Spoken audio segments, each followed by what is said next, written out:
সিলেটে ঘুরতে আসলে অনেকেই প্রশ্ন করেন রাতের খাবারটা কোথায় খাওয়া যাবে। সিলেটের অথেন্টিক খাবার পাওয়া যায় এমন রেস্টুরেন্টের নামগুলো কি কি? এই ভিডিওতে এমন ৩টি রেস্টুরেন্টের নাম আমি বলবো। সিলেটে ঘুরতে আসলে যে রেস্টুরেন্টগুলোতে আপনার অবশ্যই খাওয়া উচিত। আসুন শুরু করা যাক। সিলেটের একটা জনপ্রিয় চেইন রেস্টুরেন্ট হচ্ছে পানসী। চেইন বলছি এই জন্য কারণ সিলেট জুড়ে এদের অনেকগুলো ব্রাঞ্চ আছে।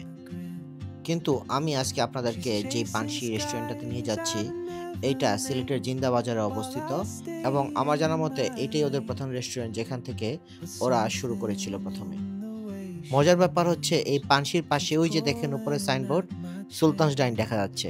কিন্তু কথা হচ্ছে আমি সিলেটে এসে কেন সুলতানস ডাইনে খাবো? সুলতানস ডাইন ডেফিনিটলি আমার সবচেয়ে প্রিয় রেস্টুরেন্টগুলোর মধ্যে একটা। কিন্তু সিলেটে আসলে আমি অবশ্যই লোকাল রেস্টুরেন্টে খেতে বেশি পছন্দ করব।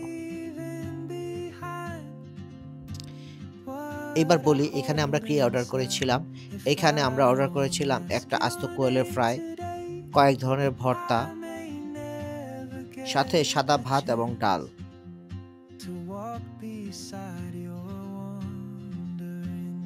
ভর্তাগুলোর মধ্যে শুটকি ভর্তা ছিল, ডাল ভর্তা ছিল, টমেটো ভর্তা ছিল এবং বেগুন ভর্তা ছিল।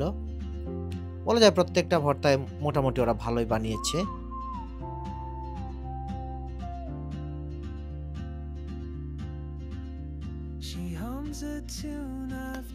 ঢাকার আশেপাশে ভর্তাবাজির জন্য সবচেয়ে বিখ্যাত হচ্ছে জাহাঙ্গীরনগর। তবে জাহাঙ্গীরনগরের ভর্তাগুলা কেমন যেন অনেক বেশি পানি পানি থাকে। ওরা পানিতে সিদ্ধ করে ভর্তা তৈরি করে। সেটার তুলনায় এদের ভর্তাগুলা আমার কাছে মনে হয়েছে প্রপারলি তৈরি করা। তবে কোয়েলের যে ফ্রাইটা এটা আমার কাছে খুবই অ্যাভারেজ লাগছে। এটা সম্ভবত কোয়েলের টেস্টটাই এরকম। আমার ধারণা এখানে আমাদের গরু অথবা খাসি জাতীয় কোনো কিছু ট্রাই করলে বেশি ভালো হতো।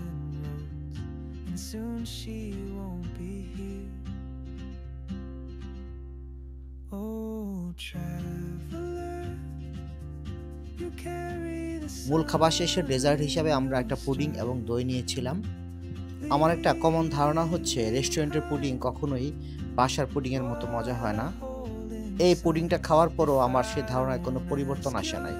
সাধারণত পুডিংয়ে যে জুসি সফট একটা ভাব থাকে যেটা মুখে দিলেই গলে যায়, রেস্টুরেন্টের পুডিংয়ে কোনো একটা কারণে এই ভাবটা কিন্তু পাওয়া যায় না।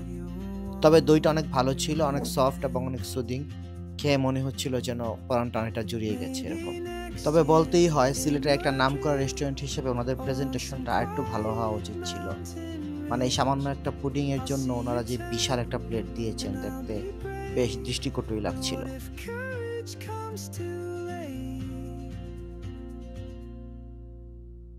ফাইনালি বিলটা দেখায়, বিল কিন্তু খুবই কম। আমাদের মূল খাবারের জন্য মাত্র 284 টাকা বিল এসেছে, আর দই আর পুডিং এর জন্য 100 টাকা। বাই দ্য ওয়ে এই রেস্টুরেন্ট কিন্তু আচারও বিক্রি করে এবং আপনি চাইলে 1 চামচ করে আচার ফ্রিও খেতে পারবেন। ফাইনালি যদি বলতে চাই রেস্টুরেন্টটা সম্পর্কে বলতে পারি যে রিকমেন্ডেড, আপনারা চাইলে আসতে পারেন। খাবার যথেষ্ট ভালো এবং খুবই রিজনেবল প্রাইসে আপনারা খাবার খেতে পারবেন। দুপুরের লাঞ্চ যদি পানশীতে করেন তাহলে আমি রিকমেন্ড করব রাতের ডিনারটা অন্তত আপনারা এই রেস্টুরেন্টটাতে করতে পারেন। ৫ ভাই নামে এই রেস্টুরেন্টটা সিলেটের সম্ভবত সবচেয়ে বিখ্যাত রেস্টুরেন্টগুলোর মধ্যে একটা। সারা বছরই এখানে অনেক ভিড় লেগে থাকে। আমরা যখন খেতে আসি তখন সম্ভবত রাত 11টা বা 11:30 হবে। এখনও দেখতে পাচ্ছেন যে কি পরিমাণ ভিড় এইখানে। এই রেস্টুরেন্টেও আমরা কয়েক ধরনের ভর্তা ভাজি অর্ডার করেছি। আমরা আসতে আসতে অনেক দেরি হয়ে যাওয়াতে ওনাদের অনেক আইটেমই শেষ। আমরা পেয়েছিলাম বেগুন ভাজি, আলু ডিম ভাজি, মাছ ভর্তা, ধনেপাতা ভর্তা, গরুর মাংস আর সরিষা দিয়ে বোয়াল মাছ রান্না করা।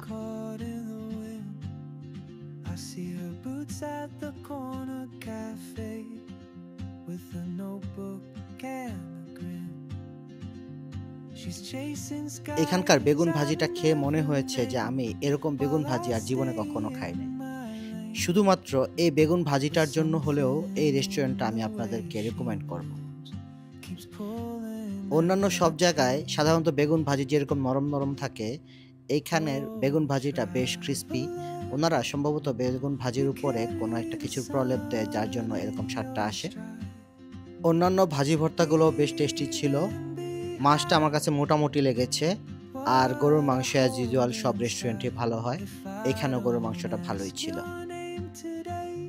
বেগুন ভাজিটা আমার এত বেশি ভালো লেগেছিল যে আমি অনেক রিকোয়েস্ট করে আরেকটা বেগুন ভাজির অর্ডার দেই, কিন্তু দ্বিতীয় বেগুন ভাজি আসতে আসতে আসলে আমার খিদে একবারই মরে যায়, ফলে তখন আর এত স্পেশাল মনে হয় নাই। যাই হোক, এবার বিলটা বলি। এই সবগুলো আইটেমের জন্য আমাদের খরচ হয়েছে 765 টাকা। সারাদিন তো শুধু খাওয়া দাওয়া করলেই হবে না, সিলেট ঘোরার জন্য কিন্তু চমৎকার একটা জায়গা, এবং সিলেটের মোটামুটি সবগুলো স্পটে ঘুরতে চাইলে আপনাকে 2 থেকে 3 দিন সময় নিয়ে আসতে হবে।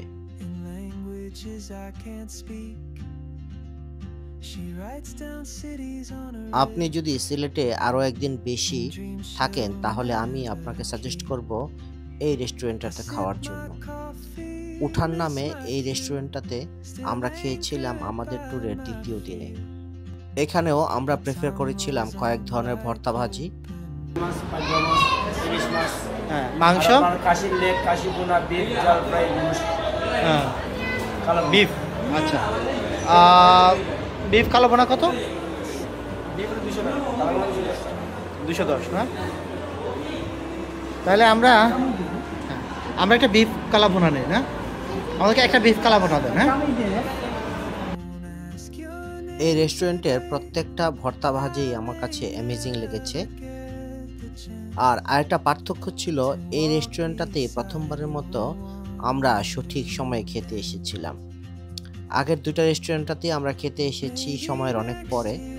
এটা একটা বড় কারণ হতে পারে, কারণ রেস্টুরেন্টের খাবারগুলো অনেক আগেই তৈরি করা থাকে, ফলে আপনি যদি সঠিক টাইমে রেস্টুরেন্টে না আসেন, লাইক দুপুরের খাবার যদি আপনি বিকাল 4টা 4:30টায় বা রাতের খাবার 11টা 12টায় খেতে আসেন, তাহলে সঠিক টাইমে খাওয়ার যে স্বাদ, ওই স্বাদটা পাওয়া যায় না।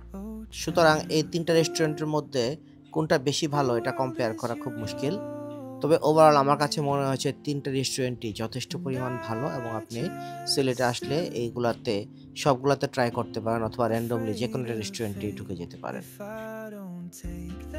সিলেটের মানুষজন অত্যন্ত অতিথিপরায়ণ। স্থানীয় একজন লোক যখন জানতে পেরেছেন যে আমরা ঢাকা থেকে এসেছি, উনি যাওয়ার সময় চুপি চুপি আমাদের দুইজনের চায়ের বিলটা দিয়ে চলে যান।